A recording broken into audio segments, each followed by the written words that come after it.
Cuando en la mecánica de partículas queríamos describir el movimiento de un sistema de puntos, supónganse que tenemos n partículas, que las numeramos de la forma 1, 2, 3, etc. Uno elige una manera de numerar estas partículas, digamos, como le resulte mejor. Entonces, a la partícula 1 tendrá una masa 1, la partícula 2 tendrá una masa 2, etc. Entonces, si nosotros quisiéramos describir el movimiento de este sistema de partículas, lo que tendríamos que hacer es construir una función de movimiento, un vector R, referido a alguna terna o sistema de coordenadas, y de esa manera también referido a algún sistema de ejes que esté asociado, y entonces describir el movimiento del vector que esté en cuestión. Supónganse que este será el vector 1, entonces este será el vector R de la partícula 1. Como ya sabemos de la mecánica de partículas, este vector R describirá una trayectoria que está parametrizada como una función del tiempo.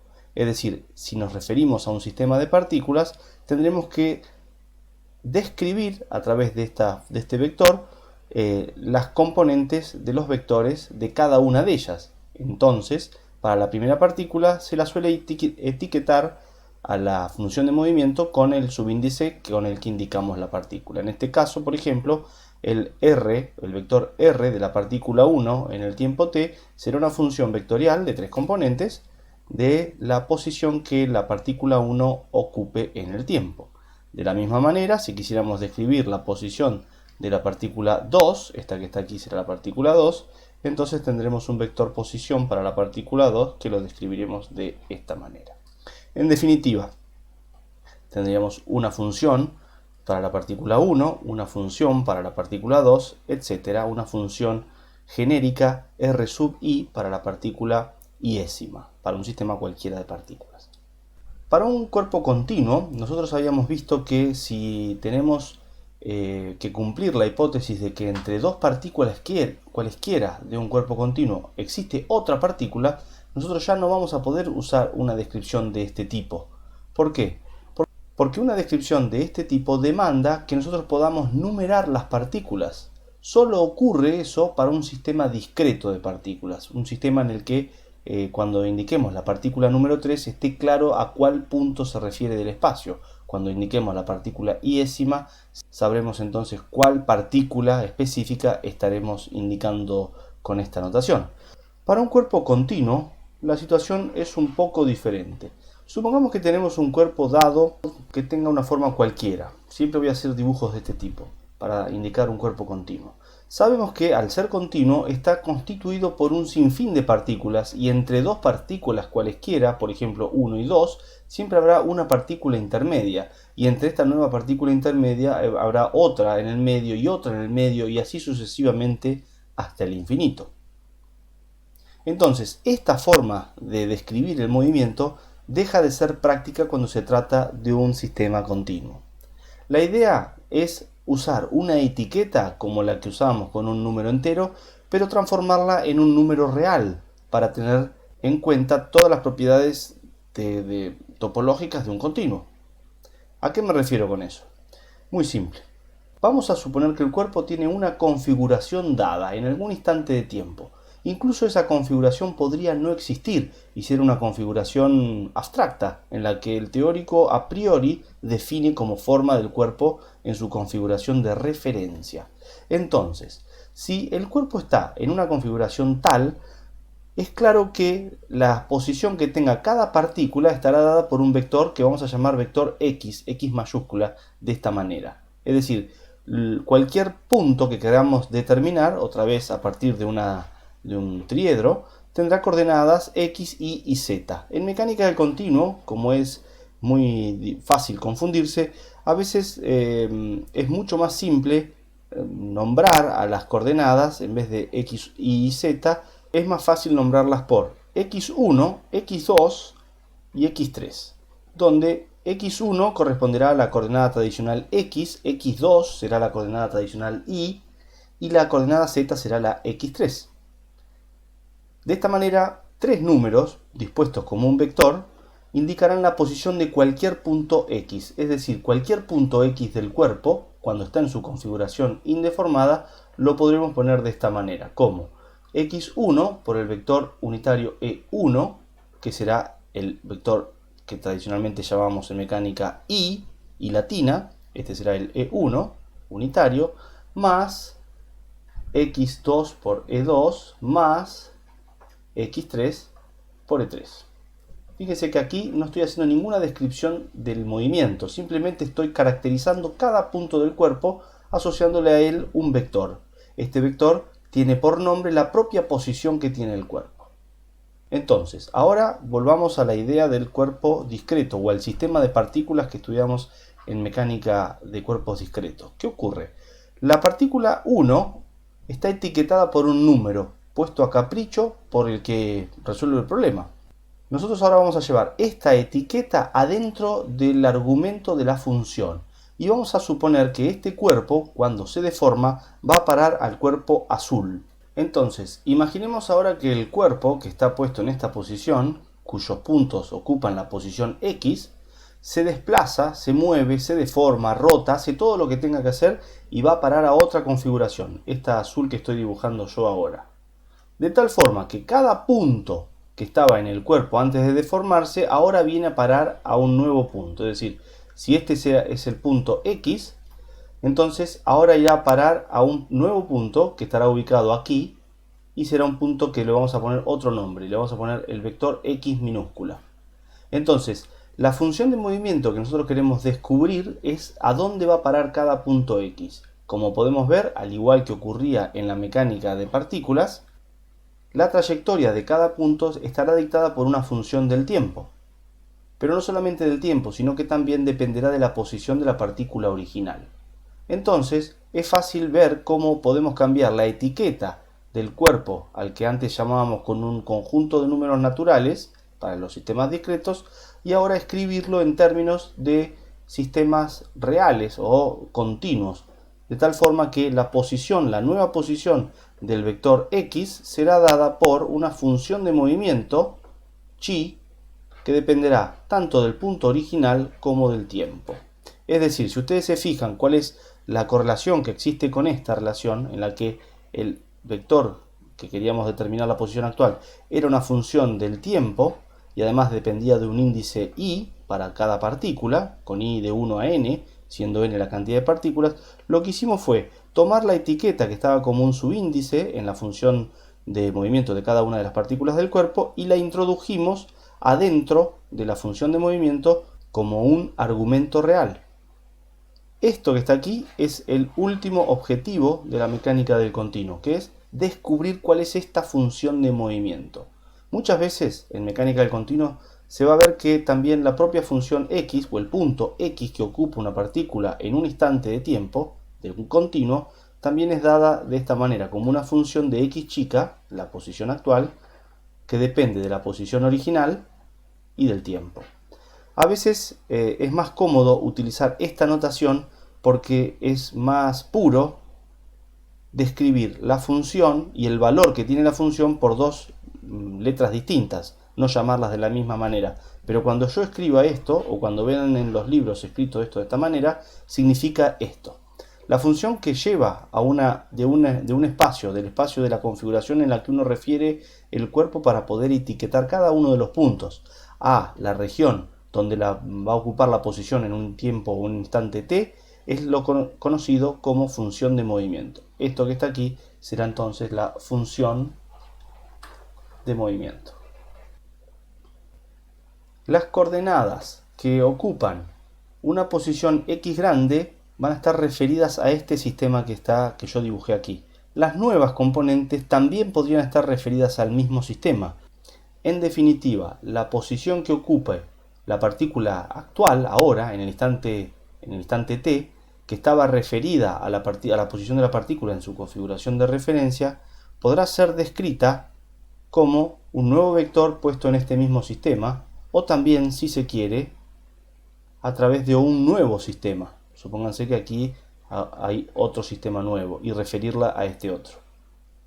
Esto es a gusto de quien haga o quien resuelva el problema y en función de las necesidades que uno tenga, podrá hacer que los sistemas X chica y X grande coincidan o no coincidan. Este será el X3, el X1 y el X2. ¿Correcto? A veces el sistema azul que estoy dibujando acá chiquito y apretado va a coincidir con el sistema rojo. A veces no, eso depende de cómo cada uno quiere plantear el problema.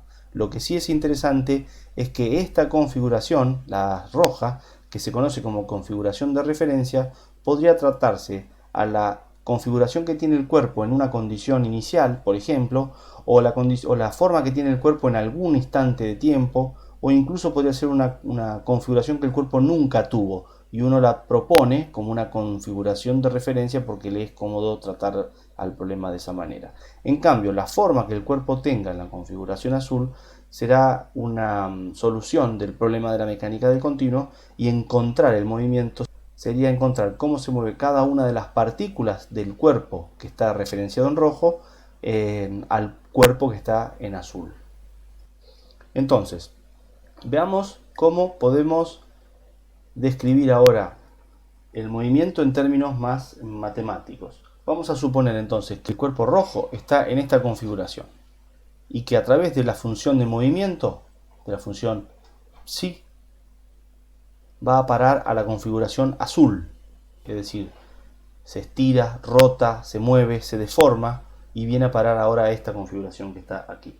Entonces, si el cuerpo B lo representamos o lo llamamos con la letra B, el cuerpo B en el instante t será de esta manera, de tal forma que cada punto del cuerpo en la configuración indeformada o de referencia va a parar a la nueva configuración.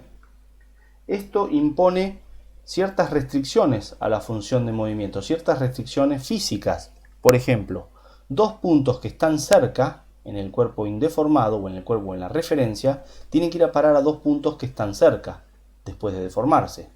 Dos puntos que estén o algún punto que esté en el borde, por ejemplo uno que está aquí, irá a parar entonces después del movimiento a otro que estará por aquí. ¿Se entiende? Tiene que estar en el borde. Si estaba en el borde antes, irá a parar al borde después. Esta forma de describir el movimiento es muy útil y muy general, pero implica que, por ejemplo, dos puntos distintos, por ejemplo este y este, no pueden ir a parar a un mismo punto, porque ahí se rompería la hipótesis de continuidad. ¿Esto qué quiere decir? Que la función psi es una función inversible, o más aún, si uno construye o entiende que la función psi, que es un vector, por supuesto, que dependerá de la condición o de la coordenada inicial, la coordenada en el cuerpo que estaba dado con la configuración B y estará en el tiempo t, tiene que ser tal que el determinante del gradiente de esta función tiene que ser mayor que 0. Si fuera 0, ¿qué quiere decir? Que dos puntos irían a parar a uno solo. Si fuera negativo, quiere decir que dos puntos se cruzarían e irían a parar, digamos, se daría vuelta el cuerpo, cosa que no puede ocurrir. Entonces tiene que ser mayor que 0. Si es igual a 1, significa que el cuerpo, por lo menos en el entorno en el cual se evalúa este determinante, es indeformado. Podría deformarse en otros puntos, pero en el punto en el que en cuestión el cuerpo tendría un movimiento que sería o un movimiento rígido, una rotación y una traslación, no necesariamente una deformación. Esto que estoy escribiendo de esta manera, el determinante del gradiente de esta función, se lo conoce también como jacobiano. Es lo mismo que se hacía, por ejemplo, cuando se hacía un cambio de variables en las integrales de volumen en análisis 2. Es decir, generalmente vamos a llamar con la letra j, que depende, por supuesto, de la propia variable de x, es decir, de la propia variable de psi, es decir, x, y por supuesto el tiempo, al determinante del gradiente de psi.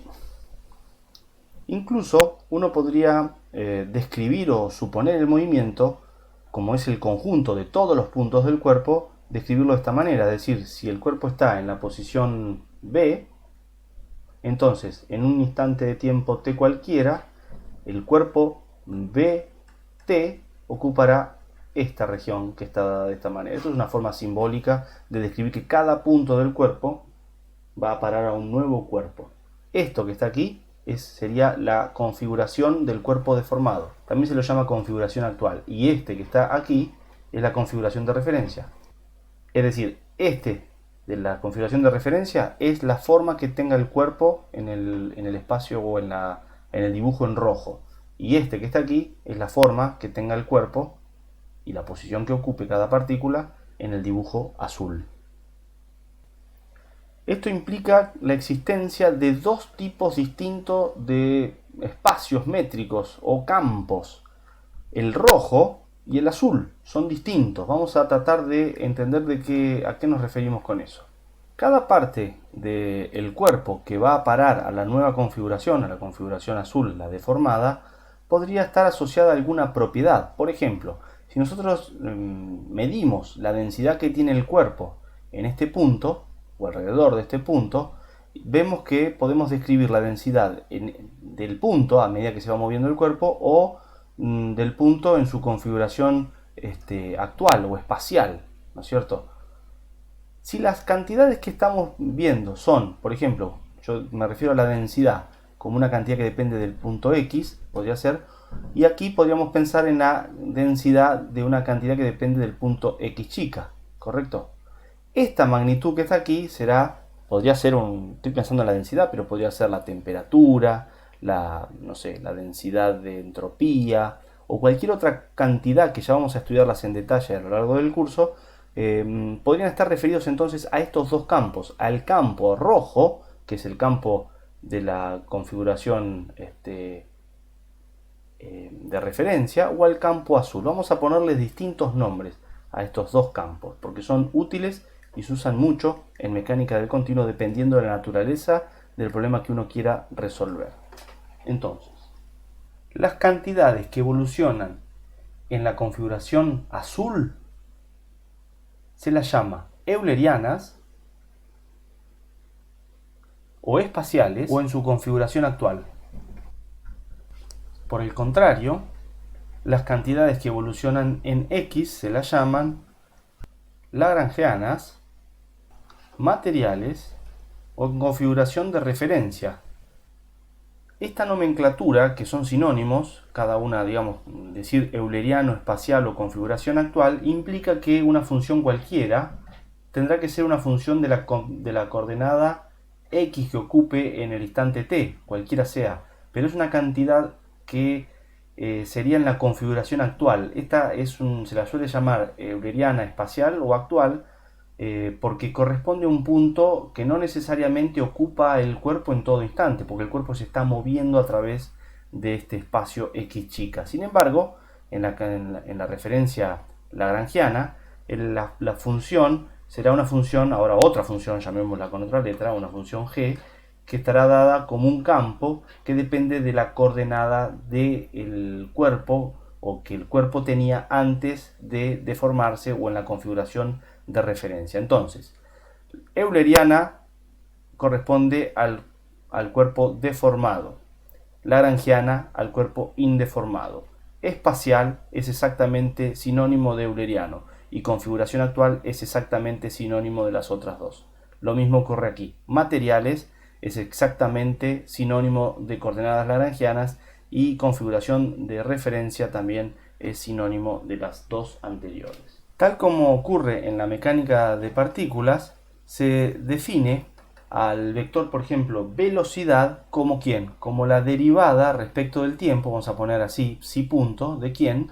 De la función, vamos a hacer así, x del tiempo. Esto no es ni más ni menos que hacer la derivada de psi respecto del tiempo. Como esta función tiene dos variables, de hecho una de ellas es un vector, se lo suele poner, como se suelen poner las cantidades, las derivadas cuando se hacen respecto de una de sus variables. Es decir, será la derivada parcial de la función de movimiento psi respecto del tiempo, cuando esta función, por supuesto, sea una función que depende del punto x material, lagrangiano o en configuración de referencia del cuerpo en cuestión que estemos estudiando.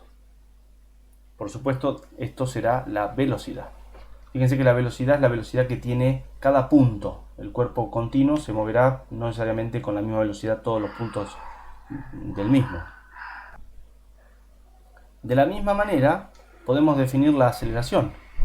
El vector aceleración en el punto material X será la derivada segunda, es decir, chi segunda de xt, o si se quiere, será la derivada segunda de chi de xt dos veces. De chino, perdón, siempre me equivoco. Psi es la letra griega esta que estoy dibujando aquí. Esto es un vector y por supuesto esto que está aquí también será un vector. Esta función es una función que tiene tres componentes. Así se define la aceleración. Es claro que como la función que me lleva de la configuración actual, perdón, es claro que la función que me lleva de la configuración de referencia en el instante t a la configuración actual, es decir, me estoy refiriendo a la función psi, es una función 1 a 1, esta es 1 a 1, es decir, para cada punto x, hay un x en x mayúscula, hay un punto o una posición que ocupará en el instante t, y es único ese punto, porque si hubiera más de uno, estamos ante una situación de un cuerpo que colapsa o que se rompe la hipótesis de continua. Entonces, como esto ocurre, esto es sinónimo de decir entonces que j es mayor que 0, como dijimos hace un ratito, implica que existe la función inversa. Entonces podemos poner así: existe la función inversa, de tal forma que es la que me llevaría de la configuración actual a la configuración de referencia. Esto quiere decir que el punto de referencia será igual a la función inversa de ¿quién? De la función de movimiento, de esta manera. Uno diría, ¿y por qué yo querría saber esto? Bueno, podría ser que uno tenga por dato la función de movimiento inversa y quisiera saber cómo era la forma del cuerpo en su configuración indeformada. Por último, estas formas de describir el movimiento, esta hipótesis que existe de continuo en que, por ejemplo, dos puntos cualesquiera van a estar separados por otro punto intermedio, o que dos puntos cualesquiera distintos van a parar a dos regiones del espacio distintas, son todas hipótesis que están contenidas en esta relación en el que el jacobiano de la transformación de la configuración de referencia a la actual tiene que cumplirse. Por supuesto que si nosotros tenemos un conjunto de puntos que están en la configuración indeformada, esta que está aquí, viene a parar acá, es decir, si nosotros tenemos una región de esta manera, esta región también deformará en esta otra. Y si nosotros tenemos un conjunto que están en el borde, por ejemplo, todos los puntos que están aquí irán a parar, supónganse, no sé, a esta región que está aquí. La forma de describir esto de una manera un poquito más rigurosa sería la siguiente. Si A es un conjunto de puntos del cuerpo B en su configuración de referencia, por ejemplo, se llaman un conjunto de puntos materiales, entonces A sub t será el conjunto de puntos espaciales, que será ni más ni menos que la evaluación de cada uno de estos puntos A en el instante t. Irán a parar a esta configuración que es la posición espacial que ocupan ahora en el instante t los puntos que antes estaban en la posición A. Si P, al igual que A, es una parte del cuerpo en B, del cuerpo material B, ya sabemos que la parte P sub t será la parte del cuerpo que va a estar ahora en el instante t, que será la función psi de P en el instante t. Entonces, su contorno, por ejemplo, llamemos con este símbolo de derivada parcial al contorno de P. Fíjense, esto es el contorno de una región cualquiera, incluso podría ser el contorno del cuerpo. Entonces, el contorno del cuerpo en el instante t no va a ser otra cosa que la función de movimiento para todos los puntos del contorno P en el instante t. Es decir, que si x está en el borde, el punto x actual estará también en el borde. Y su recíproca, ¿no? Si el punto, por ejemplo, o si la región del cuerpo, contorno de P en el instante t, en la configuración deformada del cuerpo, o mejor dicho, el borde del cuerpo deformado es conocido, entonces a través de la función inversa, nosotros podríamos construir ahora, para el instante t, dónde estaba el cuerpo en el momento antes de deformarse.